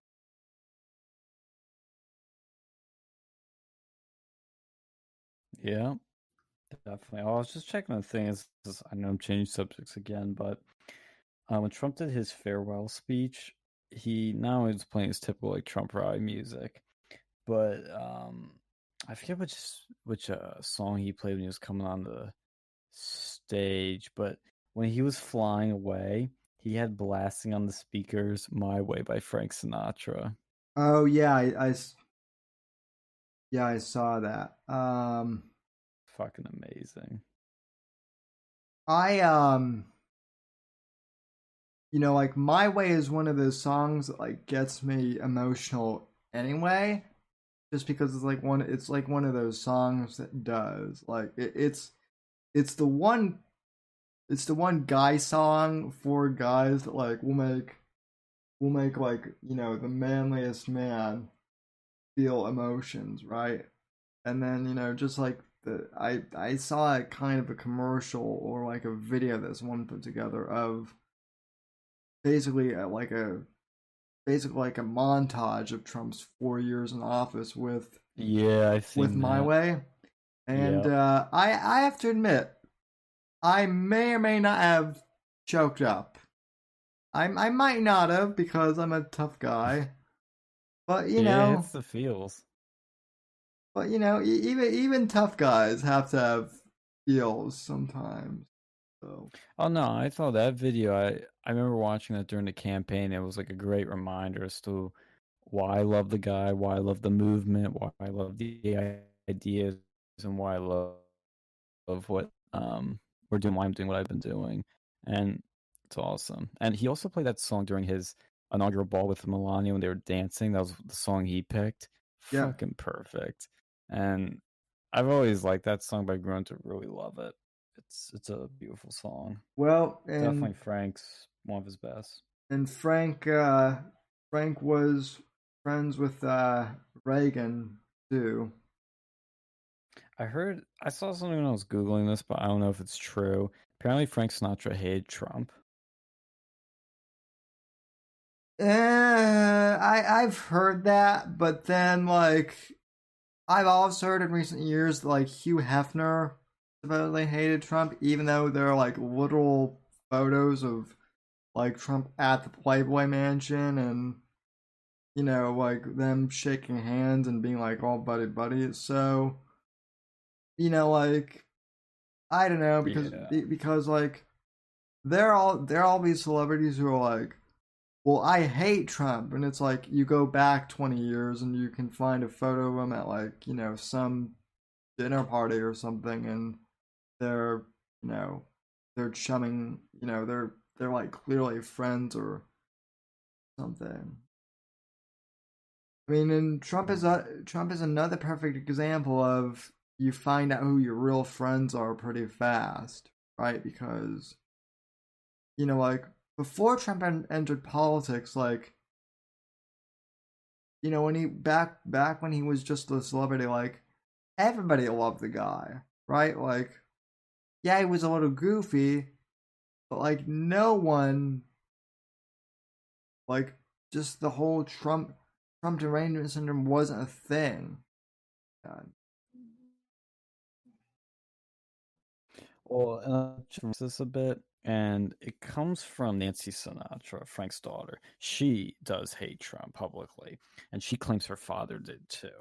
So that's where the claim's coming from. Yeah, well, same with Cooper Hefner and his father. It's like it's like unless it comes from the person themselves, I don't buy it. Mm-hmm. Yeah, I don't know. It's wonky shit. But yeah, so that's where I think the movement is though, and I think it's only going to get bigger and more ferocious and more powerful and more aggressive. I mean ferocious in like a positive way. I mean it's going to just get more feisty and people are going to be more eager to fight because once you have something and when you lose it for a bit, it's like you get more amped up to fight. And I'll be honest, 2024 is going to be a weird election.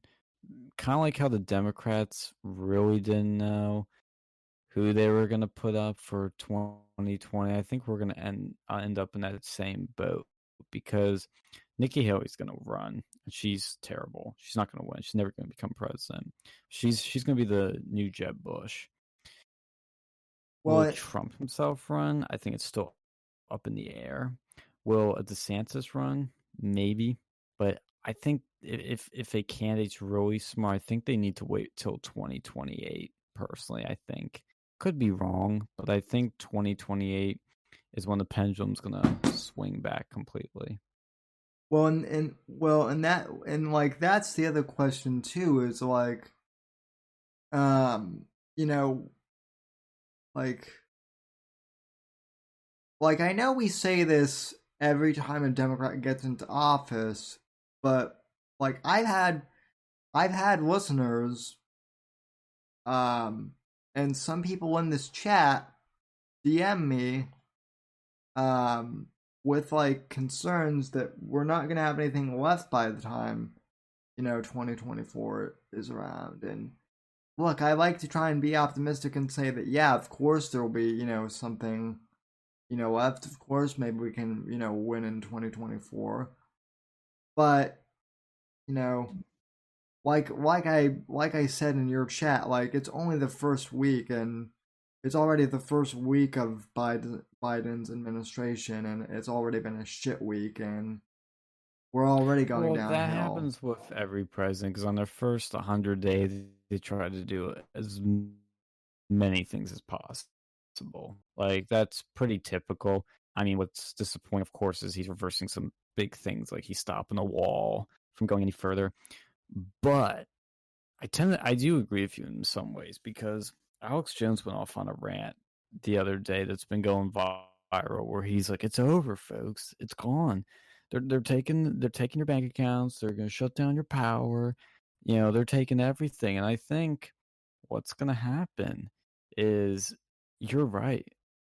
There's not going to be much left. They're going to take a lot. They're not just going to take the bank account away from Donald Trump and all these, public figures. They're going to take away from average Joes. And I think it's going to hit such a low. And they're going to go very power hungry, and they're going to go so far over the next 4 to 8 years that probably in 8 years, unless it really accelerates, and it's 4 years, because a lot can change. Like, keep that in mind, a lot can change, but it's going to hit that time in 4 or 8 years where people are going to want, I don't want to say a fascist, but like a really authoritarian right winger, a real authoritarian nationalist populist on the right. And it's going to make Trump look like a baby in terms of like how aggressive they are. Yeah, like Bolsonaro in Brazil. Brazil went through like years of left wing politicians, and then boom, they elect a super authoritarian, in my opinion, too extreme right winger. But in America, few years, think Bolsonaro might not look so extreme. And see that's that is the one concern I do have is like they keep pushing, and Gavin McInnes has brought this up before, and yes, Carl from Game of Secret and Kings, I know you're watching, you communist faggot, but yeah, we have one communist who loves to harass me. He never pops up in chat, but I know you're watching, Carl. At some point, the right is going to get so fed up that like people are eventually going to say, and I don't think it's going to be in my generation or our generation, Sean, but I think the next generation is going to get so sick of the "you're a Nazi, you're a bigot, you're a whatever," that they'll just say, "Okay, fuck it, we are." Like you may, and you're already starting to see that with like some of the more extreme. I don't want to say extreme, but like people like Nick Fuentes. Like Nick Fuentes, he has moderated a bit, as he's gotten older, but like think of it like there are gonna be kids out there that make him look, normal. Like, yeah, I that's actually interesting because while I think mainstream appeal of people going like, "Fuck it, yeah, I guess I am X, Y, and Z awful things," I don't think that'll happen. But what I do think will happen is, like you said, people are gonna make, and I'm feeling it. Like I follow Nick a lot closer now, and he's grown on me. I think people are going to look at him and be like, yeah, that's not extreme. That's not radical. And it's already happening. But I think you're going to see other people pop up that people are going to think are extreme. And they're not, they are actually going to be extreme. And Nick will be the moderate. But I think this populism wave is just, it's going to go in an interesting direction because it's getting so divisive. Like, there's no unity, there's no healing, there's no coming back together, not anytime soon. So I think we are going to enter a very interesting phase. And moderates always do win, but I think you might get an election where you have an AOC who is definitely going to run one of these days. Definitely. And has a good chance of winning. Will run against somebody that's more extreme on the right. And you'll have an election with maybe low participation, but a turnout that one of these people's may not be what most of the country actually wants, but one of them will win. And you could have an AOC versus Matt Gaetz, AOC versus DeSantis, AOC versus somebody we don't know that's actually extreme. So it'll be interesting. Mm-hmm. No, AOC is definitely not going to go away. Whether or not she's only going to grow. She's she is one of their best I guess you could say communicators. She's one of their best weapons that they hate. Like the establishment hates her, but she's effective. She knows how to play the game. She knows how to play the culture war. She knows how to get into the information warfare. Well, and as much as I hate to say it, like, Biden is actually pretty moderate, as far as Democrats go comparatively. I think him consciously, yes. It'll just be interesting to see how people manipulate him to do more radical things. Yeah, well, I mean, that's the great thing about having a guy with partial dementia and maybe early on to Alzheimer's in the White House. Is he's basically a sock puppet at this point. A very powerful sock puppet, but a sock puppet nonetheless. Yeah, it's gonna be interesting. We might have another Tea Party sweep this midterm in 2022. Because the Tea Party sweep, that was one of the biggest, gains in midterm history. Was with the Tea Party. Way bigger than that blue wave we saw in 2018. No, I mean when the Tea Party wave happened, let me see. I was only like this show was still relatively new when the Tea Party happened, and it was like, you want to talk about the glory days? Like, for me, that was kind of wave one of my glory days. So just wave two was in 2016 and 2017.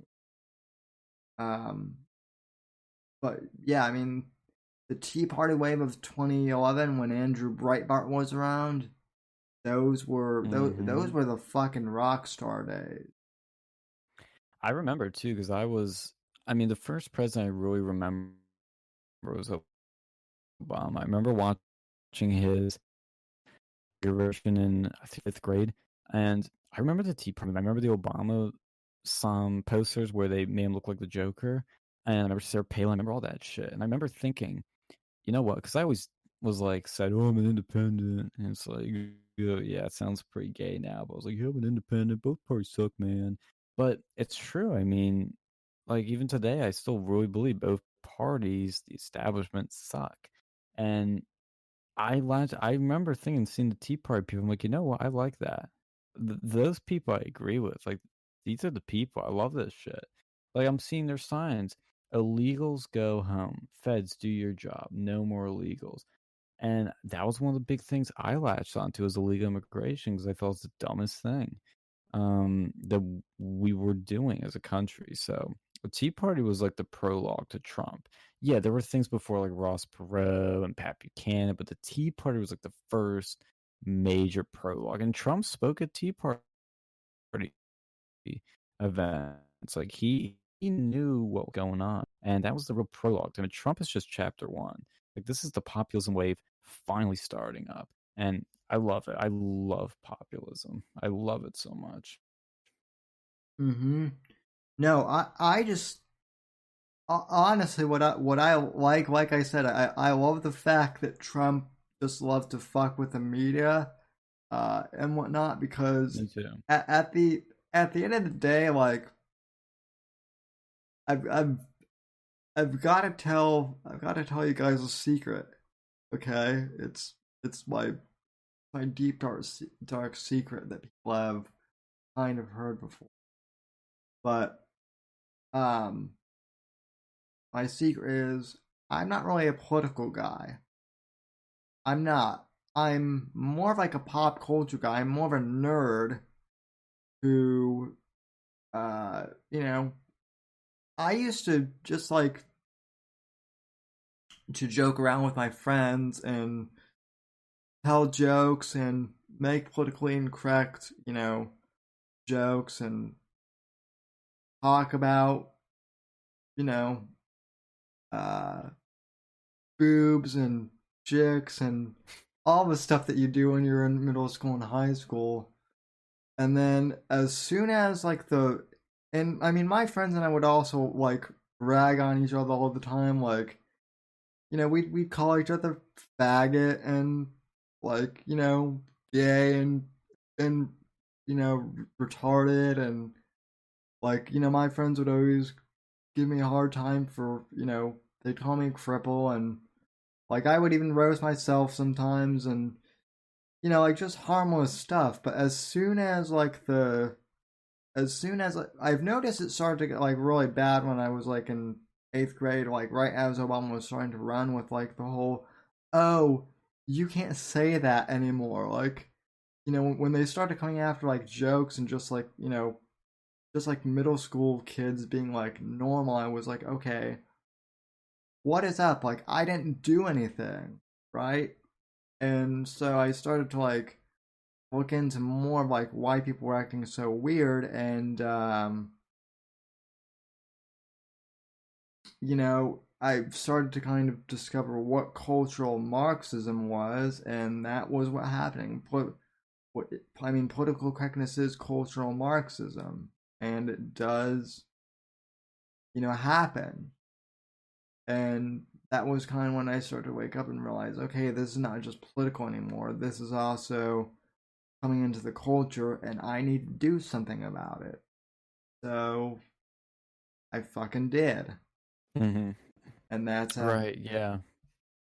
I mean, honestly, I mean, now that I'm in it, I kind of enjoy politics somewhat, but at the end of the day, I still hate politics. Um, you know, but that's where we are now. Like now, the culture war is basically like indistinguishable from politics now too. Mm-hmm. And I mean, you being a few years younger than me, I mean, it's even more prominent for you than it is for me, isn't it? Yeah, I mean, it feels like culture and politics are intertwined now and fused.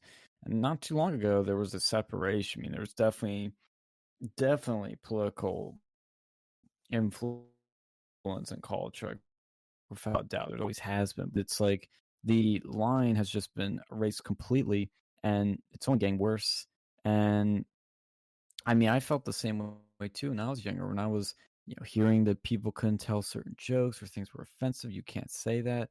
I mean, that sort of shit always bothered me. Like saying you can't say something always bothers me. It's wrong. It's anti-American. It's against the First Amendment. I mean, go on and on.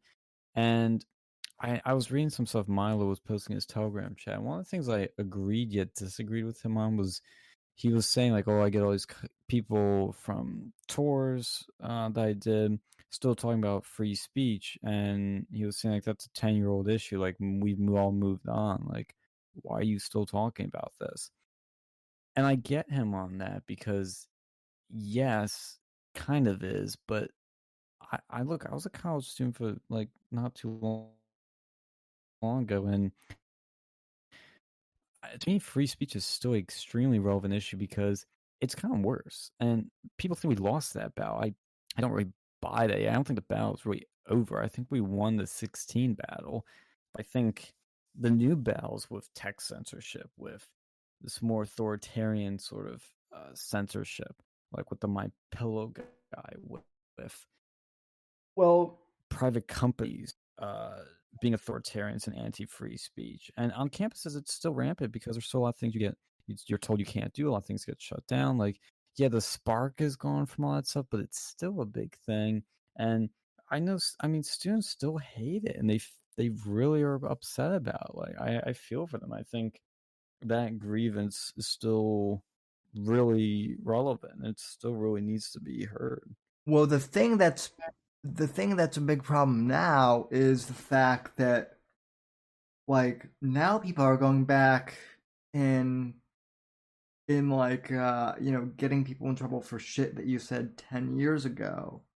Yeah, cancel and culture. yeah, and I mean, yeah, we bitch about cancel culture a lot here on this show, but it really is a problem because I mean, I'll admit I have said some pretty stupid shit in the past, and I still do on occasion, but like especially when I was 15 and I started this show, like I will fully admit that you know there's like I'm sure even now when I turn 30 like 5 years from now, I'm sure there's stuff that I'll say, I'll look back on and be like, how, what was I thinking at 25? I was so naive. Like people change over time and they grow.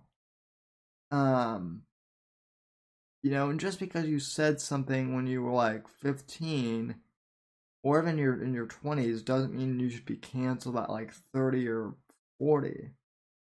Um, you know. Yeah, and I think the free speech battle has evolved from political correctness and trigger warnings to cancel culture and big tech censorship. Hey man, I'm gonna need Were to you saying something next? need, All right. Yeah, I'm gonna turn off the stream in a second. y'all. Yep, see you, man. But yeah, last thing I'll say too, Sam, is that I think to tap onto all that shoot, I had a thought, now it's slipping my mind. That's when you know it's getting late. Yeah. But we'll wrap up here in a bit too. We've been going for a little over 2 hours, so that's pretty good. mm-hmm.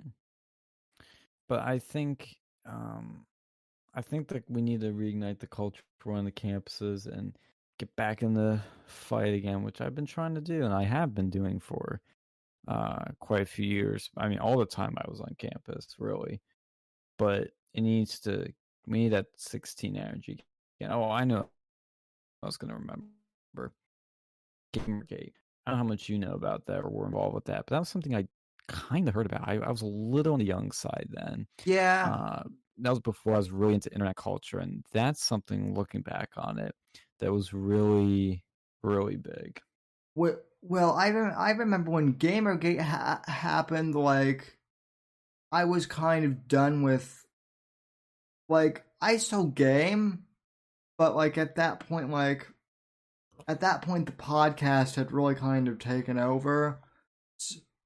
So like, that's kind of why I wasn't involved with it either, was that I'd kind of tuned out of the gaming community after I'd gotten busy and I really wasn't involved with that stuff as much. But that was something that was like the first real win against the SJWs in the culture war. I was more involved with like Comicsgate, which technically is still going on. And yep. I mean, Comicsgate has really evolved more into like culture gate with the whole, again, going back to, Gina Carano, getting canceled. Like, that's just the latest thing. And you know what? Like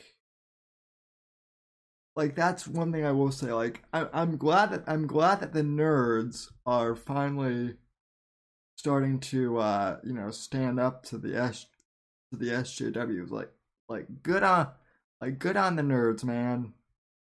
So Yeah, yeah, and that's kind of where I come from. Is like I'm very that's what's so weird about Gamergate. It's like that was something. If I was still a gamer at the time, because I'm now a born again gamer, I would totally be into that shit. That'd be like my Bible. That'd be everything. That would just, I mean, it'd be like the perfect storm for me to be in. And it's and it's a lot. It's like, I don't really fit into a lot of these groups, but like a lot of these people are my type of people. Like these sort of like nerdy people, but we're like cool nerds. We're into games, we're into movies, we're into politics, we're into all kinds of philosophy and books and Star Wars and things that a lot of people kind of like, but not to the level we do, sort of thing. no, and I mean, that's the other thing is now they're starting to come for the you know the comic book reviewers on YouTube as well, like Oh shit. Dave Cullen from Computing Forever. Like he used to be a nerd, he used to be like a tech guy exclusively, and then he went into politics, and they took his YouTube channel down completely. They're trying to go after Nerdotic, and he's actually like a pretty popular like comics shop owner in California. Mm-hmm. Yeah, and I wouldn't. It'd be interesting to see if we have another Gamergate type thing come up, because that exposed a lot of the what we now call the fake news media. There were game developers sleeping with game journalists to get better reviews. There were a lot of fake reviews. Also, that I think it was called Depression Quest. Yeah, Depression Quest from Zoe Quinn, getting these like outstanding reviews for like a shit game. And then all these people that were exposing this were getting called sexist and racist and transphobes and whatever phobes they come up with at the time for exposing all this. And these were the game developers calling that, the game critics, the journalists, game journalists, and it was pretty bad. And there were, I know, a lot of threats made, a lot of bomb threats. It was pretty crazy, but it was like the first like major like curtain being pulled open of the media, of the video game, like the fake news media in general. Yeah. Well, there's a new term that's coming about called that I like personally called the fandom menace. Not the Yes. not the Phantom Menace, but the fandom menace, because like in terms of Hollywood, like we're getting sick of all of this politically correct stuff invading our fan culture, and like I will admit, like I don't want to out people here, but I definitely know that, like, I'm pretty sure that Jon Favreau has voted conservative a few times, and Dave Filoni kind of looks like a hippie, but looks can be deceiving, and they gave us Luke Skywalker in the form that like we all wanted. He gave us like our hero back, essentially. Like that's why instead of like cucked soy boy Luke, they gave us actual Luke Skywalker in the Mandalorian, which is all people wanted. And you get more creators like that, and we'll eventually win this thing. Yeah, I mean, I think Favreau has participated in anti-Trump stuff, so I don't know how he really aligns, but I don't think he's radical in any way. No.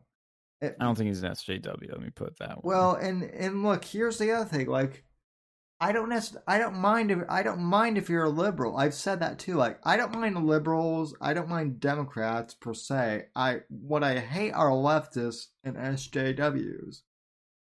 And I don't want to necessarily sound like Dave Rubin because he's kind of cocked, aggressive left. But I wish that there were more Dave Rubins out there that weren't as like square, that like kind of like Tim Pool is an example of it. Like, I know people call him a fence sitter, but like if there were more liberals who were like open to having conversations and like having actual dialogues, we wouldn't be in the mess we are today, for sure. I agree, because it really is a problem from one side. Like, yeah, it is. Like, if anybody's gonna be honest, that's how you gotta look at it. But I think that's a good note to end on. Thank you, Sam, as always, for hopping in. Oh, no problem. Thanks for sticking on with my stream, and we still did a 2-hour show despite the technical difficulties. So I'm gonna try and figure out what's going on with YouTube so that we can start at 10 p.m. like we're supposed to next week. But in the meantime, John, we both have about 1 million channels right now because of the whole thing. So where do people follow you at? On YouTube, you look up Versa Media. That's where we are. Twitter at Versa News Media. Gab, I think it's at Versa or at Versa Media, but you'll figure it out when you see the Eye of Horus with the red background, like on our YouTube channel. Links are all in our description. I believe Sam's are automatically put in there as well, so y'all can check that out. And of course, also sub Sam. Also at Sean Smanko on Minds as well, and Gab and Twitter. Yep, and at Sean Smanko. Yep, on Gab, and at Sam Whitfield on both Minds and Gab, and also I'm verified as well on those two platforms. So I think I have enough of those tokens to get verified on mine, so I think I'll do that. Yeah, it's. I'll give Gab support money to do it. It's worth it just because like I actually have like one of the problems I ran into during the whole war with that dude's clan or whatever, Owen's clan, was they actually did make fake accounts of me and like try and shit. So that's and that's kind of when I learned, that's why verification exists. So that's right, and that's why Twitter's model is so it's shit, because like even smaller accounts get parodied and mocked and whatnot. So verification should be legit. But right, I recommend it too. And my personal account, they just threw out there, like, that's where I give all my personal opinions for anybody that's interested, or keep people on any personal projects I'm doing. I use it more because the Versa thing, I try to keep more just for the channel and telling people we're streaming. So if you want to follow everything, can you watch, follow one of the other, whatever you guys want to do. But there will be some big announcements related to me if